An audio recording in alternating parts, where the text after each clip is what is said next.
World Affairs Council of America is recognizing the 100th anniversary of the beginning of the Armenian Genocide, which was in 1915, when it began with the arrest and the killings in Constantinople then, Istanbul now, of various Armenian leaders. And then, of course, it continued on with the mass genocide of the Armenians throughout all of Anatolia by the Turkish government. And so we're here to commemorate that occasion 100 years later, because we as survivors, that is the grandchildren, the children, and great-grandchildren of the victims of the genocide, we cannot forget their memory, nor forget the great crime that was committed against them. And so that's where we're here to commemorate. The World Affairs Council, of course, of Orange County, we have speakers on world affairs, both past and present.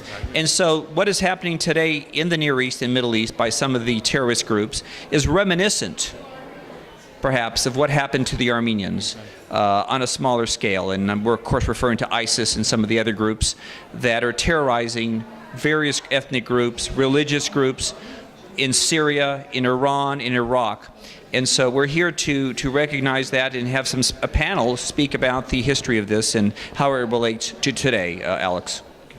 And I was wondering why some other European country, I know except French, did some kind of recognition of the genocide in Turkey, and why other countries didn't acknowledge that much? What's going on?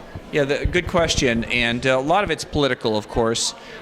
Some of the countries, while they unofficially recognize the Armenian genocide, don't do it officially because of their fear of offending the Turkish government, and of course that impacting military and economic relations and so forth. But that trend has changed, and the present Turkish government obviously didn't perpetuate the genocide. But the question is, what happened 100 years ago under the Ottoman rule? And so there has to be some sort of acknowledgement by the current government of what happened. And so I think that is the issue that really is in play here. No one accuses the Turkish government today of committing genocide, but 100 years ago, and it continued to some extent. But I think that it's a responsibility, I think, of governments and people to acknowledge historical facts, such as the Armenian genocide, because we don't want that type of thing repeating itself. Be it a genocide in Rwanda or a genocide in Cambodia, or even the Holocaust that happened in Europe with the Jews.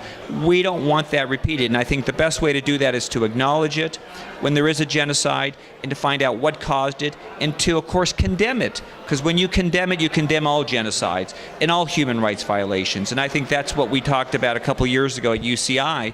The broader topic was genocide and human rights, be it Rwanda, Africa, Southeast Asia, much more a broader topic. Coming back to today's, can you introduce the panels and what are the topics they're going to be talking about? Well, we have a very distinguished panel here. We have Harut Sassounian, who is very active in the American Armenian community and actually nationwide and worldwide. He's a strong advocate for recognition of the genocide and some sort of reparations, let's say that. And we have Professor Marashian here today, who is an expert in the history of Armenia and Armenians and so forth, and the Middle East for that matter.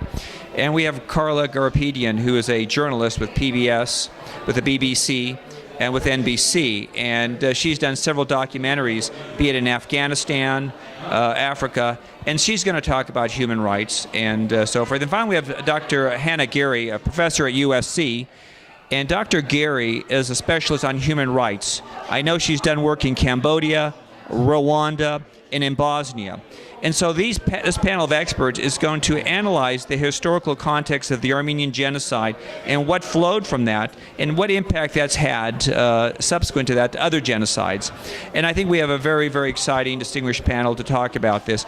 But I like to say this, Alex, to those who are listening, that the perpetrators of this genocide thought 100 years ago, 1950 when it started, and up to the early 20s, that they could get away with this. No one would care, and that the victims would be forgotten.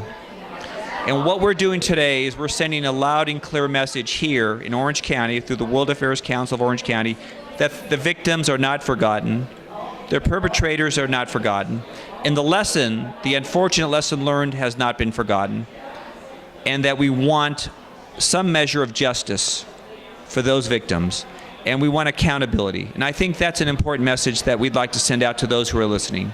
That seems to be a very interesting program, so we're looking forward to listen to the speakers and the panels, and after that, I would like to have you another summary of the whole event. Be glad to do that. Thank Thanks you, Alex. again. Thanks Thank you very much, again. my friend.